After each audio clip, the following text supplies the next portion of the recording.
Le magazine littéraire Épilogue est une présentation de la Librairie du Quartier. Merci à ce précieux partenaire et à leur équipe de libraires.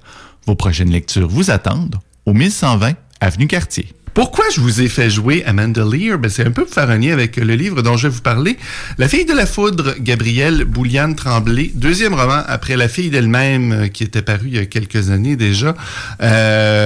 Prix des libraires du Québec à ce moment-là. Un roman que, je dois me confesser, je n'ai pas encore lu. J'en ai entendu beaucoup parler, mais ça n'a jamais encore. Donc, il n'y a pas de problème à lire le deuxième. Ça va avec la première question que j'aurais posée. C'est ça, on semble avoir parlé plus vraiment des débuts de la vie de Gabrielle Bouliane-Tremblay, qui est née dans Charlevoix, qui habitait à Québec, qui est déménagée à Montréal ensuite, qui est devenue la fille d'elle-même, donc qui a fait une transition pour devenir sa propre fille, donc échappée à plein de troubles et de dysphorie qu'elle avait. Donc, elle est devenue la femme qu'elle voulait être. Donc, elle est devenue la fille d'elle-même parce qu'elle s'est choisie. Dans La fille de la foudre, on continue de suivre cette voie de femme trans, justement. Puis la première chose qu'il faut dire, évidemment, c'est que ces voies-là sont essentielles.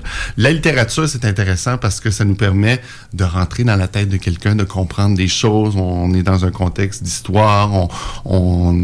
C'est plus facile de saisir l'émotion, de comprendre tous les problèmes qu'un personnage peut vivre. Et ici, on comprend bien l'alter ego littéraire de Gabrielle Bouliane-Tremblay. Tu parlais aussi en introduction de son travail d'actrice. Il y en est question justement dans ce livre. On sait qu'on est dans son alter ego littéraire justement parce que le personnage, elle aussi, joué dans le même film, a obtenu un prix d'interprétation, donc continue, cherche à devenir écrivaine, continue d'écrire, se raconte.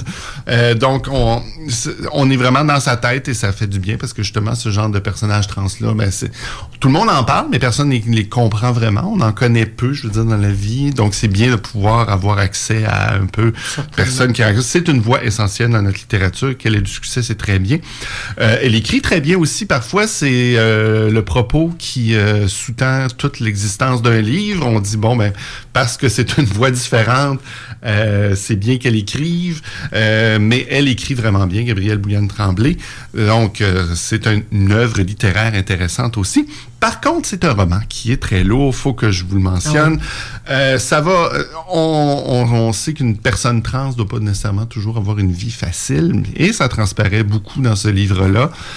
Traumavertissement, tout le monde, on parle de beaucoup de sujets quand même très difficiles.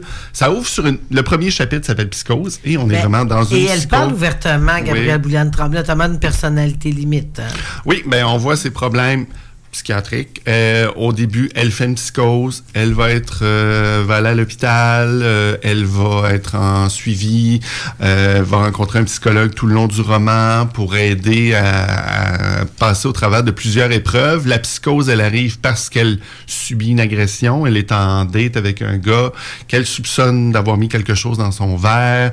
Il essaie pratiquement de la kidnapper. Elle réussit à se sauver de sa voiture. Et là, elle entre en psychose. On l'amène à l'hôpital. Les agressions sexuelles, il va en être question beaucoup dans ce livre-là. Justement, on sent qu'elle a de la difficulté dans ses relations personnelles, qu'elle cherche beaucoup à tisser des liens, mais pas toujours de bonne façon. Des mauvais patterns, ça va toujours vers des gars en couple ouvert, vers des gars qui ont des problèmes d'attachement. Donc, là, c'est toute la difficulté de passer au travers toutes ces nombreuses épreuves-là. Elle cherche son chemin dans la vie. Donc, c'est un roman qui est quand même assez lourd parce qu'on aborde beaucoup de problèmes mentaux, beaucoup de problèmes sociaux. C'est lourd. Il y a quand même des moments de lumière. C'est ça qui est intéressant. Elle a une belle communauté d'amis autour d'elle, des gens qui se soutiennent, des gens avec qui elle fait des activités. Donc, il y a une belle communauté dans ce cercle-là où elle est soutenue. Elle va aussi, finalement, dans le livre, arriver à rencontrer quelqu'un avec qui il pourra peut-être se passer quelque chose, avec qui ça ira mieux. On lui souhaite. Donc, il y a des moments comme ça. Donc, c'est pas un roman que moi, j'ai lu d'une traite en n'étant pas capable de m'arrêter. Vu que c'est lourd, justement, on prend quelques petites pauses. Je disais que c'est une voie essentielle, justement, quand on nous parle de sa vie, des épreuves qu'elle subit, ça nous aide à comprendre beaucoup de choses. Par contre, c'est une voix qui est rare, donc ça amène aussi que parfois il y a des passages où on sent qu'elle veut passer des messages. Il y a des passages plus militantistes, je dirais. Il y a un paragraphe notamment à la fin où on est dans une manifestation. Puis d'un côté, ben, c'est important de voir le regard dans une manifestation anti-trans. Et c'est comme, mais pour que se faire qu'est-ce que ça vous dérange, une manifestation anti-trans, pour l'amour du monde?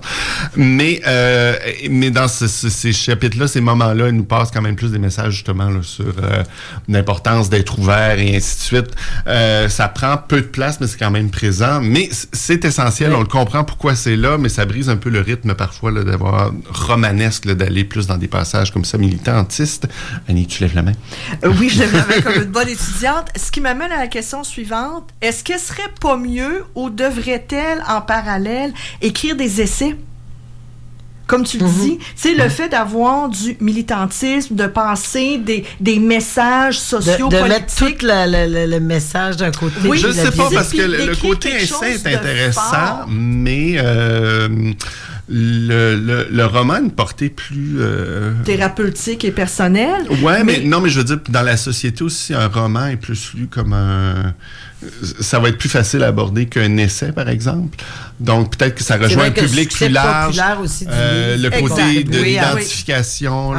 Donc, peut-être Oui. que pour la portée du message, le roman était plus efficace pour nous parler du côté très personnel de la chose. Exact. Un autre essai sur la question n'aurait été qu'un autre essai sur la question. Je veux dire, il y en a plusieurs des essais sur les réalités queer, trans, gays, lesbiennes, et ainsi de suite. Pas toujours par des personnes qui l'ont vécu. Oui, non puis qui plus. se rendent pas toujours dans toutes les mains, alors qu'un roman, ça se voyage mieux dans des mains, tout simplement. Exact, Donc, OK. Voilà.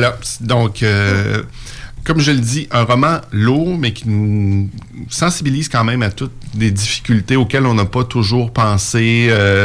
C'est ça, mais c'est ça, c'est qu'il y a tellement de violence, de la violence quotidienne, une simple promenade dans la rue devient quelque chose qui peut être complexe parfois. Donc, les micro-agressions oui, c'est ça. qu'on voit pas Commentaires, toujours, les des- commentaires poches, les coups d'œil. C'est ça, Puis puis ça quand on dit- s'accumule à la fin d'une journée. c'est ça de dire ce mot-là, micro-agression. Il y a des gens qui mais elle en parle dans le livre et on est dans la scène où elle est micro-agressive. On le voit à quel point le petit côté. Oui, à la fin de la journée, tu y repenses, puis Ça chicote. oui, ça t'a picossé, puis pourquoi, alors que la personne aurait pu se retenir de faire ça, par exemple. Donc, une belle vitrine sur ces réalités-là. Un roman à lire, bien écrit, comme je disais. Je me demandais bien- si c'était un peu une trilogie aussi. Elle pourrait poursuivre là, dans cette caractère biographique-là. Là, ça fait 2 titres sur cette transition. Dans ce livre-là, on semble avant la publication de La fille d'elle-même, qu'elle est en train d'écrire. On voit qu'elle commence. Donc, peut-être que justement va arriver le moment de plus de joie, on l'espère, où justement, je disais, elle rencontre quelqu'un avec qui elle sent qu'il va peut-être se passer Et quelque là, chose. c'est la réussite. Là. Peut-être qu'on va échapper à certains troubles, peut-être qu'on va échapper à certains problèmes, peut-être qu'on va arriver à briser des patterns, continuer de s'accepter. Nous, on sait arriver que ça va bien. Oui, c'est ça. Alors que littérairement, on arrive à ce que ça aille bien, justement. Mais Boucler ça, la boucle avec elle. ça reste Exact. une voie essentielle, voilà. Donc, La fille de la foudre, c'est publié chez Le Marchand de feuilles, Gabrielle Bouliane Tremblay.